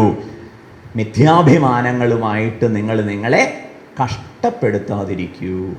ആ സെമന്തകമണി കൊണ്ട് നടന്ന അത്രയും കാലം എന്തൊക്കെ ദ്രോഹങ്ങളായി, അതുകൊണ്ട് സമർപ്പിച്ചൂടേന്ന് ചോദിക്കുക. സെമന്തകമണി ഇതൊക്കെ തന്നെ, ഈ മിഥ്യാഭിമാനങ്ങളൊക്കെയാണ്. തേന തെക്തേന ഭുഞ്ചീത മാ ഗൃഹ കസ്യസിത് ധനം. ഓ, ഇതൊന്നും അത്ര അങ്ങോട്ട് മനസ്സിലായില്ല എന്നാണെങ്കിലോ, അങ്ങനെയാണെങ്കിൽ ഒരു കാര്യം ചെയ്യൂ. ഇത് കാമിച്ചുകൊണ്ട്, ഇത് മാത്രം കാമിച്ചുകൊണ്ട് സ്വധർമാനുഷ്ഠാനത്തിൻ്റെ പാതയിലൂടെ ചരിക്കൂ. ആചാര്യ ഭഗവത്പാദർ പറയും, വേദങ്ങളിൽ 2 ധർമ്മങ്ങളെക്കുറിച്ച് പറഞ്ഞിരിക്കുന്നു: നിവൃത്തിധർമ്മം, പ്രവൃത്തിധർമ്മം. ധർമ്മത്തിൻ്റെ നിർവചനം പറയുന്നിടത്തും ധ്വനിയുണ്ട്. എന്താ ധർമ്മത്തിൻ്റെ നിർവചനം? പ്രാണിനാം അഭ്യുദയ നിശ്രേയസ ഹേതു. പ്രാണികൾക്ക് അഭ്യുദയത്തെ, അഭ്യുദയം എന്ന് പറഞ്ഞാൽ ഭൗതിക സമൃദ്ധി, നിശ്രേയസ മോക്ഷം, ഇത് പ്രദാനം ചെയ്യുന്നതാകുന്നു ധർമ്മം. അതിൻ്റെ നിശ്രേയസ പക്ഷം, നിശ്രേയസ പക്ഷം പ്രമാണിച്ചാണ് 1ാമത്തെ മന്ത്രം. ഇനിയോ, നിങ്ങൾ അഭിവൃദ്ധിക്ക് വേണ്ടിയൊക്കെ ഉത്സാഹിക്കും, പക്ഷേ അതുകൊണ്ട് സുഖം കിട്ടുമെന്ന് ഒരിക്കലും ധരിക്കരുത്. കർമ്മയോഗത്തിൻ്റെ മർമ്മപാഠം സംഭവിച്ച സദ്ഗുരു ബോധാനന്ദ സ്വാമിജി പറഞ്ഞു തരാറുള്ളത് ഇങ്ങനെയാണ്: എന്തും ഉത്സാഹിക്കാം, പരിശ്രമിക്കാം, ഭൂത്യൈന പ്രമദിതവ്യം. വേദം ഒരിക്കലും ഭൗതിക സമൃദ്ധിക്ക് എതിരല്ല, പക്ഷേ അതിൽ നിന്ന് സുഖം കിട്ടുമെന്ന് വിചാരിക്കരുത്. സാമർഥ്യമില്ല തരാൻ, അഥവാ അതുവഴി കിട്ടുന്നുണ്ടെങ്കിലും അത് ആത്മാനന്ദത്തെ തന്നെയാണ് നാം പരോക്ഷമായിട്ട് നുകരുന്നത്. അപ്പോൾ പിന്നെ അത് നേരിട്ടായിക്കൂടെ എന്നാണ് ചോദ്യം. കുറുവന്നേവേഹ കർമാണി ജിജീവിഷേച്ഛതം സമാ ഏവം ത്വയിനാന്യധേത്തോസ്തി ന കർമ്മ ലിപ്യത്തെ നരേ, രണ്ടാമത്തെ മന്ത്രം. അപ്പോൾ ഒന്നാമത്തെ മന്ത്രത്തിൻ്റെ നിവൃത്തി മാർഗത്തെ അനുസരിക്കാൻ പ്രയാസമാണെങ്കിൽ കർമ്മം ചെയ്തുകൊണ്ട്, സ്വധർമ്മം ചെയ്തുകൊണ്ട്, വർണ്ണാശ്രമ പ്രകാരമുള്ള വന്നു ചേർന്ന ദൗത്യങ്ങളെ ഈശ്വരാർപ്പണമായി ചെയ്തുകൊണ്ട് വർത്തിക്കൂ. ഇങ്ങനെ നിത്യ നൈമിത്തിക കർമ്മങ്ങളും പ്രായശ്ചിത്ത കർമ്മങ്ങളും ഒക്കെ ചെയ്ത് വർത്തിക്കുക. ഫലത്തെ കൊതിക്കരുത്. കാരണം ഫലത്തെ കൊതിച്ചാൽ അതിൽ നിങ്ങൾ കുരുങ്ങിപ്പോവും. അതല്ലല്ലോ വേണ്ടത് എന്ന് ഇടയ്ക്കിടയ്ക്ക് സ്വയം പറഞ്ഞ് ഉറപ്പിക്കുക. പിന്നെയോ an attitude of gratitude and love, നന്ദിയുടെയും സ്നേഹത്തിൻ്റെയും ഭദ്രതയിൽ കർമ്മങ്ങൾ ചെയ്തുകൊണ്ടേയിരിക്കുക. ഇപ്പം ഈ ഒരു പരിപാടിയൊക്കെ ഓർഗനൈസ് ചെയ്യുന്നവർക്ക് ഇത് കഴിഞ്ഞാൽ ഇപ്പം എന്താ കിട്ടുക? ഒന്നും കിട്ടാനില്ല, കേട്ടില്ലേ? അവർക്ക് നമ്മൾ ശമ്പളമോ അല്ലെങ്കിൽ എന്തെങ്കിലുമൊക്കെ ടിപ്പോ ഒന്നും കൊടുക്കുന്നില്ല. അവർ കയ്യെന്നിട്ടിട്ടായിരിക്കും പലതും ചെയ്യുന്നുണ്ടാവുക. പക്ഷേ ചെയ്യുന്നതിലൊരു സന്തോഷം. എന്താ കാരണം? ഈ സനാതനധർമ്മം നിലനിൽക്കേണ്ടതാണ്. ഇങ്ങനെയൊക്കെയുള്ള ചില ബോധ്യങ്ങളില്ലേ? ഇതുപോലെ സർവേശ്വരൻ എല്ലാം ഭംഗിയായി പരിരക്ഷിച്ചുകൊണ്ട് പരിലസിക്കുന്നു. ആ പ്രഭുവിനോടുള്ള കൃതജ്ഞതാ പ്രകടനമായിട്ട് ഞാനിതാ എൻ്റെ കർമ്മം നിവേദിക്കുന്നു. കുറുവന്നേവേഹ കർമാണി ജിജീവിഷേച്ഛദം സമാഹ. 100 വർഷക്കാലം ജീവിക്കാൻ ആഗ്രഹിക്കണം. ചത്താ മതിയായിരുന്നു എന്ന് നാഴികയ്ക്ക് 40 വട്ടം പറയുന്നത് ഉപനിഷത് അലക്ഷ്യമാണ് എന്ന് പറയുക. 100 വർഷക്കാലം ജീവിക്കാൻ ആഗ്രഹിച്ചാലും ഏവം ത്വയി നാന്യധേതോസ്തി ന കർമ്മ ലിപ്യത്തെ നരേ, ഈ പ്രകാരത്തിലുള്ളൊരു ആറ്റിറ്റ്യൂഡ് ഉണ്ടെങ്കിൽ കർമ്മം നിങ്ങളിൽ ലേപനത്തെ സമ്മാനിക്കില്ല. ബ്രഹ്മണ്യാധായ കർമാണി സംഘം തെക്വാ കരോതി യഃ ലിപ്യത്തെ ന സപാപേന പത്മപത്രമിവാംഹസ. വെള്ളത്തിലെ താമര ഇല പോലെ നിങ്ങൾ ജലത്തിലാൽ ലേപിതമാവാതെ പരിലസിക്കുന്നില്ലേ? അതുപോലെ നമുക്ക് വർത്തിക്കാൻ സാധിക്കും. തുടർന്ന് ശ്രീമദ് ഭാഗവതത്തിലൊരു ചോദ്യമുണ്ട്. നിമി ചക്രവർത്തി ചോദിക്കുകയാണ്, ഈ പാതയൊന്നും അനുസരിക്കാത്തവരുടെ ഗതി എന്താവും? അധോ ഗതി. അസുര്യാനാമതേ ലോക അന്ധേന തമസാവൃത താംസ്തേ പ്രേത്യാഭിഗച്ഛന്തി ഏകേ ച ആത്മഹനോ ജനാഃ. ആത്മഹത്യ എന്ന് പറഞ്ഞാൽ എന്താണ്? ആത്മഹത്യ എന്ന് പറഞ്ഞാൽ ആത്മ അവഗണനയാണെന്നാണ് ഈ മന്ത്രം നൽകുന്ന ഒരു ധ്വനി. മനസ്സിലായില്ലേ? അവനവനിലെ സച്ചിദാനന്ദ സ്വരൂപിയെ അവഗണിച്ചുകൊണ്ട് ശരീരാദികൾക്ക് പ്രാധാന്യം കൊടുത്തുകൊണ്ട് ഇത് ഞാനാണെന്ന് കരുതി ജീവിക്കുന്നതാണ് ആത്മഹത്യ, മഹാപാപം. സച്ചിദാനന്ദ സ്വരൂപിയാണെന്ന് അറിഞ്ഞുകൊണ്ട് ആനന്ദമായിട്ടിരിക്കാമെങ്കിൽ, ശരീരാദികളെ ലോക കല്യാണത്തിന് വേണ്ടി നിയോഗിക്കാമെങ്കിൽ നിങ്ങൾ പുണ്യം ചെയ്യുന്നു, നിങ്ങൾ ധന്യാത്മാവായി. മനസ്സിലായില്ലേ? അപ്പം തെറ്റിദ്ധാരണയോടുകൂടി ഇവിടെ കർമ്മം ചെയ്ത് ജീവിക്കുന്ന ഭോഗികളെ കുറിച്ച് എന്താ അഭിപ്രായം? ആസുരം എന്നൊരു ലോകമുണ്ട് എന്ന് പറയാം.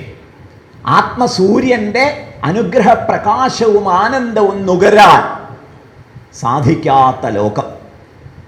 അസൂര്യാനാമത്തെ ലോക അന്ധേന തമസാവൃത. അവിടുത്തെ അന്ധത്വം എന്ന് പറയുന്നത്, കണ്ണു കാണായ്മ എന്ന് പറയുന്നത്, ഈ ആനന്ദവും സ്വാതന്ത്ര്യവും ഒക്കെ എന്നേക്കുമായിട്ട് നമുക്ക് അവഗണിക്കപ്പെടുന്നു എന്നുള്ളതാണ്. മനസ്സിലാവുന്നില്ലേ? എത്ര ജീവിതങ്ങളാണ് സകല സമ്പദ് സമൃദ്ധിയുടെ നിറവിലും. ഗുരുദേവ് ചിന്മയാനന്ദ സ്വാമിജി പറയും, ദേ ആർ കംഫർട്ടബിളി മിസറബിൾ. ബാക്കിയുള്ളവർക്ക് ഇല്ലാത്തതിൻ്റെ കുറവുണ്ട്. ഇതാണെങ്കിലോ comfortably but always miserable. Gurudev Chinmayananda Swamiji ഒരു ഭക്തനെ കാണാൻ പോയി ഹോസ്പിറ്റലിൽ. വലിയ ധനികനാണ്. അപ്പോൾ ഹോസ്പിറ്റലിൽ ഈ ചാക്കൊക്കെ കെട്ടിത്തൂക്കിയിട്ടുള്ള ഒരു കിടപ്പൊക്കെ ഇല്ലേ, ആ അവസ്ഥയിലാണ്. അപ്പോൾ ഗുരുദേവ് ചിന്മയാനന്ദ സ്വാമിജി അടുത്ത് ചെന്ന സമയത്ത് കൂടെ നിൽക്കുന്നവരോടൊക്കെ ഒന്ന് പുറത്തു പോകാൻ വേണ്ടി ഈ രോഗി ആവശ്യപ്പെട്ടു. പ്രൈവറ്റായിട്ട് എന്തോ പറയാനുണ്ട്. ഗുരുദേവ് ചോദിച്ചു, എന്ത് പറ്റിയെന്ന്. അപ്പം അദ്ദേഹം പറയുകയാണ്, ഞാൻ ഒരുപാട് പാപം ചെയ്തിട്ടുണ്ട്, നരകത്തിൽ പോവുമോ? അപ്പോൾ ഗുരുദേവ് ചിന്മയാനന്ദ സ്വാമിജി പറഞ്ഞു, ഇല്ല, ഇനിയിപ്പത്തിലും വലിയ നരകപ്പേത ഏതാ പോകാനുള്ളത്, കംഫർട്ടബിളി മിശ്രം. അസൂര്യാനാമതേ ലോക നമുക്ക് നാമേ പണിവത് നാക്കം നരകവും അതുപോലെ. അന്ധേന തമസാവൃത താംസ്തേ പ്രേത്യാഭിഗച്ഛന്തി ഏകേ ച ആത്മഹനോജന. ആത്മാവിനെ അവഗണിക്കുന്ന, ആത്മഹനനം ചെയ്തവർക്കുള്ള ലോകങ്ങൾ എന്ന് പറഞ്ഞാൽ ഇന്ദ്രിയ പ്രീതി ലക്ഷ്യമാക്കി മാത്രം ജീവിക്കുന്ന അസുരന്മാരുടെയും രാക്ഷസന്മാരുടെയും ദുരവസ്ഥയെ മൂന്നാമത്തെ മന്ത്രത്തിൽ പ്രകാശിപ്പിച്ചിരിക്കുന്നു. അങ്ങനെ 3 തരംഗം കഴിഞ്ഞു. 4ാമത്തെ തരംഗം 2 മന്ത്രങ്ങളിലായിട്ട് വ്യാപിച്ചിരിക്കുന്നു. അത് ആത്മാവിൻ്റെ പ്രകൃതമെന്ത് എന്ന് പറയുന്നതാണ്. ഇപ്പോൾ സയൻസിൻ്റെ ഭാഷയിൽ പറഞ്ഞാൽ എനർജി, അതിനും അപ്പുറത്ത് കോൺഷ്യസ്നെസ്. ആ കോൺഷ്യസ്നെസ്സിനെ എങ്ങനെ നമ്മൾ വിശദീകരിക്കും? ഗംഭീര വിശദീകരണമാണ് ഇവിടെ. മനസ്സിനെ നിശബ്ദമാക്കാൻ, ഫങ്ഷണൽ അല്ലാതാക്കാൻ 2 എക്സ്ട്രീംസിനെ ഒരേ സമയത്ത് സൂചിപ്പിക്കുന്നു. സ്ഥിതിഗതി എന്നൊക്കെ പറയുന്നത് പോലെ മനസ്സ് ഫങ്ഷൻ ചെയ്യാതെ സ്വസ്ഥമാവുമ്പോൾ, മനസ്സ് സ്വസ്ഥമായി കഴിഞ്ഞാൽ ആത്മപ്രകാശമായി.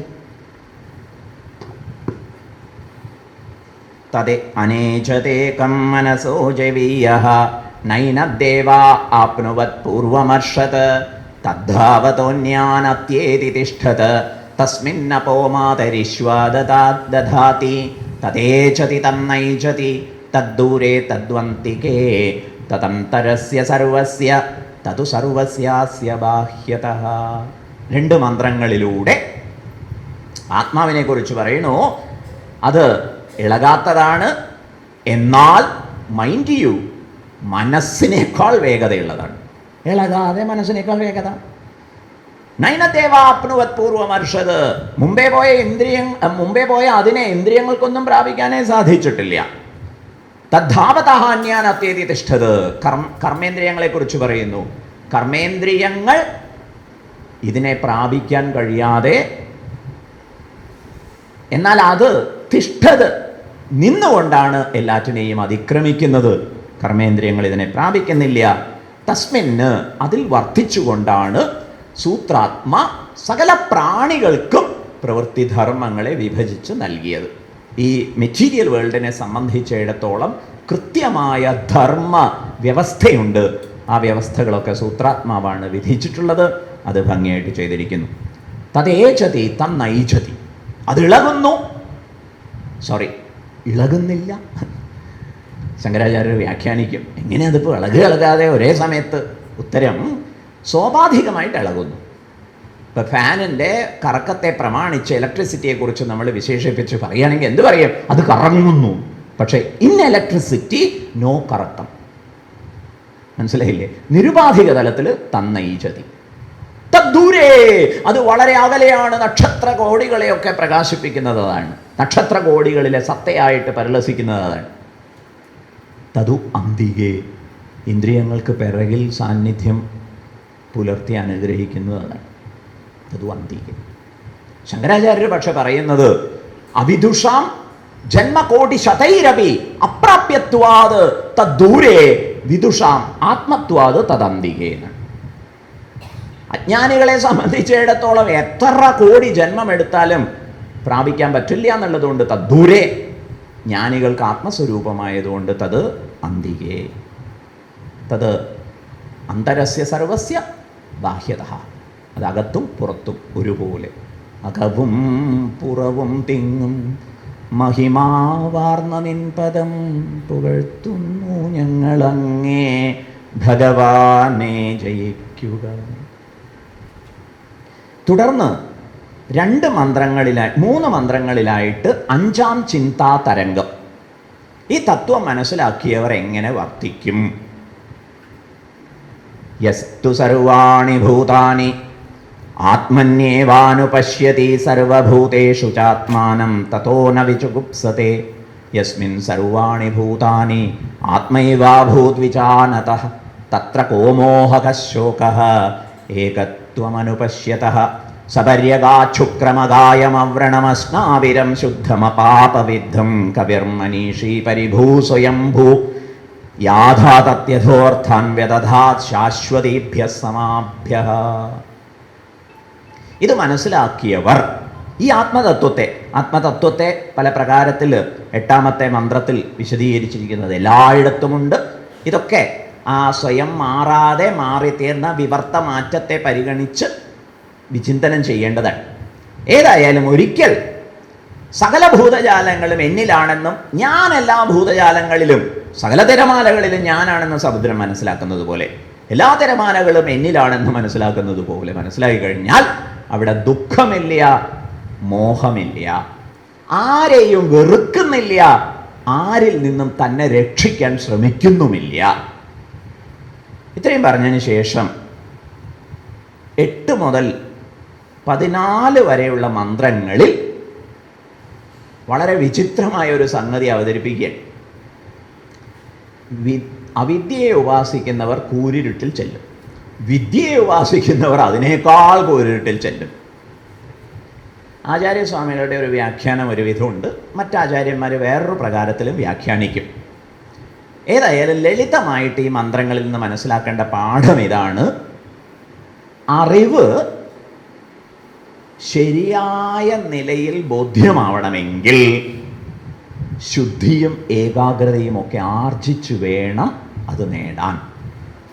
അതുകൊണ്ട് കർമ്മയോഗത്തിൻ്റെ പാതയും ഈശ്വര ഭക്തിയുടെ രീതിയും ഒക്കെ അവലംബിക്കേണ്ടതുണ്ട്. ഇത് വേണ്ട പ്രകാരം മനസ്സിലാക്കിയിട്ടില്ലെങ്കിൽ മഹാകൂരിരുട്ടിൽ ചെന്നുപെടുന്ന അവസ്ഥയാവും. ഇവിടെയാണ് വിചാരസുധ പോലുള്ള ഗ്രന്ഥങ്ങൾ നമുക്ക് വെളിച്ചം പകർന്നു തരുന്നത്.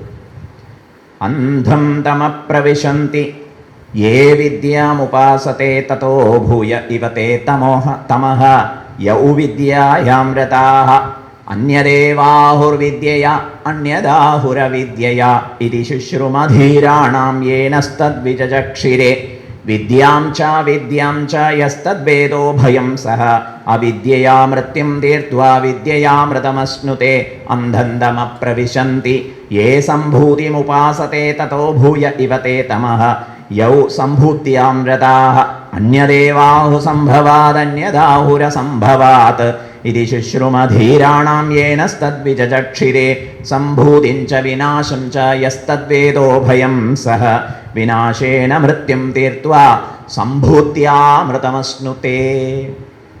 ശരിയായ വഴി മനസ്സിലാകണമെങ്കിൽ സദ്ഗുരു പരമ്പരയുടെ അനുഗ്രഹം വേണം, ശാസ്ത്ര അനുഗ്രഹം വേണം. ഇത് മനസ്സിലാക്കിക്കൊണ്ട് വേണം നാം അനുഷ്ഠാനങ്ങളെ അനുസരിക്കാൻ.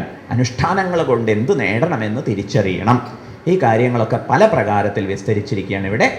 വിദ്യോപാസന, അവിദ്യോപാസന, കർമ്മ ഉപാസന, ദേവതാ ഉപാസന, അതുപോലെ തന്നെ വ്യക്ത ഉപാസന, അവ്യക്ത ഉപാസന, ഈ പാഠങ്ങളൊക്കെ വളരെ വിസ്തരിച്ചിരിക്കുന്നു. വിചിന്തനം ചെയ്തു പോയാൽ ഏറെ നമുക്ക് കണ്ടെത്താൻ സാധിക്കും. സാമാന്യമായി ഇത്രയും മനസ്സിലാക്കാം. പിന്നീട് 16 മുതൽ 17, 18 3 മന്ത്രങ്ങളിലായിട്ട് ഗംഭീരമായ പ്രാർത്ഥനയാണ്.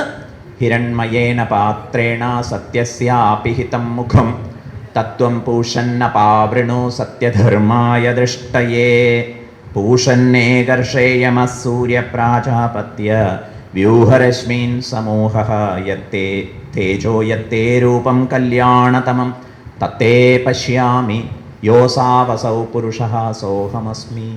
അകത്തുനിന്ന് പൂട്ടിയ വാതിലാണ്, അതുകൊണ്ട് മുട്ടുപിൻ തുറക്കപ്പെടും എന്ന് പറഞ്ഞാൽ അന്തരാർത്ഥമേറെയുണ്ട്. അഹന്തയെ ജയിക്കാൻ പരിശ്രമിക്കുന്ന ആള് തന്നെയാണല്ലോ, ആള് തന്നെ അഹന്തയുടെ ഭാഗമാണല്ലോ. അപ്പം എങ്ങനെ ജയിക്കാൻ പറ്റും? ഗുരു കാരുണ്യം, ഈശ്വര കൃപ തന്നെ വേണം. അതുകൊണ്ട് പ്രാർത്ഥിക്കുന്നു. ഹിരൺമയേന പാത്രേണ സത്യസ്യ അഭിഹിതം മുഖം. ഭൗതിക സമൃദ്ധിയുടെ ജാജ്വല്യമാനമാർന്ന സ്വർണ്ണ പാത്രം കൊണ്ട് സത്യത്തിൻ്റെ മുഖം മൂടിയിരിക്കുന്നു. ഹേ സൂര്യദേവ, അതങ്ങ് തുറന്നു തന്നാലും എന്ന പ്രാർത്ഥന. തുടർന്ന് ഈ സൂര്യൻ്റെ മഹത്വത്തെ വിവിധ പദപ്രയോഗങ്ങളെ കൊണ്ട് വർണ്ണിച്ചിരിക്കുന്നു. എന്നിട്ട് പ്രാർത്ഥിക്കുകയാണ്, പ്രഭോ അവിടുത്തെ ജാജ്വല്യമാനമാർന്ന രശ്മികളെ ഒന്ന് ഉപസംഹരിക്കൂ. കാരണം എനിക്കൊരു അണ്ടർസ്റ്റാൻഡിങ് ഉണ്ട്. എന്താ അത്? എന്നിലെ പുരുഷൻ തന്നെയാണ് തത്വം തന്നെയാണ് അവിടുത്തെ ഉള്ളിലും നാരായണനായിട്ട് പരിലസിക്കുന്നത്. ആ ഒരു താതാത്മ്യമുണ്ടാവാൻ എന്നെ അനുഗ്രഹിച്ചാലും. തുടർന്ന് മരണാസന്നനായ ഒരാൾ എന്താ ചിന്തിക്കേണ്ടത്? വായുരനിലമൃതമധേതം ഭസ്മാന്തം ശരീരം. ഓം ക്രതോ സ്മര കൃതം സ്മര കൃതോ സ്മര കൃതം സ്മര. നാളെ മറ്റന്നാളേക്ക് മരിക്കാറാവുമ്പോൾ ചൊല്ലാമെന്ന് മാറ്റിവെക്കേണ്ട ഒരു മന്ത്രമല്ല. പ്രതിദിനം ശയ്യയിലേക്ക് പ്രവേശിക്കുമ്പോൾ ഏതാണ്ട് അതുപോലെ തന്നെയാണ്. അതുകൊണ്ട് പ്രാർത്ഥിക്കാം. വായു, ഈ പ്രാണൻ, അത് സമഷ്ടി പ്രാണനിൽ സൂത്രാത്മാവിൽ വിലയിക്കും. ഒടുവിൽ ശരീരമാകട്ടെ ഭസ്മമാകും. അതുകൊണ്ട് ഹേ മനസ്സേ കൃതം സ്മര. ഇതിന് വിനോബാ ഭാവെ എന്ന ആചാര്യൻ ഗംഭീരമായിട്ട് വ്യാഖ്യാനം നൽകിയിരിക്കുന്നു. എന്താ സ്മരിക്കേണ്ടത്? സകല കൊണ്ടാൻ വേണ്ടി തരമൊന്നുമല്ല സ്മരിക്കേണ്ടത്. പിന്നെയോ തച്ച സംസ്മൃത്യ സംസ്മൃത്യ രൂപമത്യദ്ഭുതം ഹരേഹേ. സഞ്ജയൻ ആലോചിച്ചതുപോലെ സഞ്ജയൻ ആ രംഗങ്ങളൊക്കെ ഒന്ന് ഇങ്ങനെ ആലോചിക്കുകയായിരുന്നു. എന്നിട്ട് രോമഹർഷം വരണു എന്ന് പറയുന്നുണ്ട് ഭഗവത്ഗീതയുടെ അവസാന ഭാഗത്തെ. ഇതുപോലെ ഗുരു അനുഗ്രഹമുണ്ടായ, ഈശ്വരാനുഗ്രഹമുണ്ടായ സന്ദർഭങ്ങളെക്കുറിച്ചൊക്കെ ഹേ മനസ്സേ ആലോചിക്കൂ. എന്നിട്ട് പ്രഭുവിന് തന്നെ നിവേദിക്കുന്ന ക്രമമുക്തിയെ സംബന്ധിക്കുന്ന പാഠമാണ് എന്ന് ആചാര്യസ്വാമികൾ വ്യാഖ്യാനിക്കുന്നു. അഗ്നേ നയസ്സുപധാരായേ വിശ്വാനിരായേ അസ്മാൻ വിശ്വാനി ദേവ വയുനാനി വിദ്വാൻ യുയോധ്യസ്മജുഹുരാണമേനോ ഭൂയിഷ്ടാം തേ നമ ഉക്തിം വിധേമ. മുന്നിൽ ചരിക്കുന്ന ഹേ അഗ്നേ, തത്വജ്ഞാനമൊക്കെ നേടിയിട്ടുള്ള അനുഗ്രഹീതൻ, ശുക്ലപക്ഷത്തിൽ പകൽ സമയത്ത് അഗ്നിയൊക്കെ ജ്വലിച്ചിരിക്കുന്ന സമയത്താണ് മരണത്തെ വരിക്കുക. അപ്പം അഗ്നിയുടെ പാതയിലൂടെ പോയി ശ്രേഷ്ഠ ലോകങ്ങളെ പ്രാപിക്കട്ടെ, ഒടുവിൽ തത്വസാക്ഷാത്കാരം നേടട്ടെ. അതിനുവേണ്ടിയുള്ള പ്രാർത്ഥനയാണ്. ഹേ അഗ്നേ, അങ്ങേക്ക് എൻ്റെ എല്ലാ വേണ്ടാധീനങ്ങളും കയ്യിലിരിപ്പൊക്കെ എന്നേക്കാൾ നന്നായിട്ട് അറിയാം. അതൊക്കെ ആ പാപത്തെയൊക്കെ ദഹിപ്പിക്കണമേ. എനിക്കിപ്പോൾ എണീറ്റ് നിന്ന് നമസ്കരിക്കാനൊന്നും സാധിക്കില്ല. അതുകൊണ്ട് ഞാൻ ഒരു കാര്യം മാത്രം ചെയ്യുന്നു. ഭൂയിഷ്ടാം തേ നമ ഉക്തിം വിധേമ. എൻ്റെ നമസ്കാര വചസ്സുകളെ മാത്രം അർപ്പിക്കട്ടെ എന്ന് പറഞ്ഞുകൊണ്ട് ഈ ഉപനിഷത്ത് അവസാനിക്കുന്നു.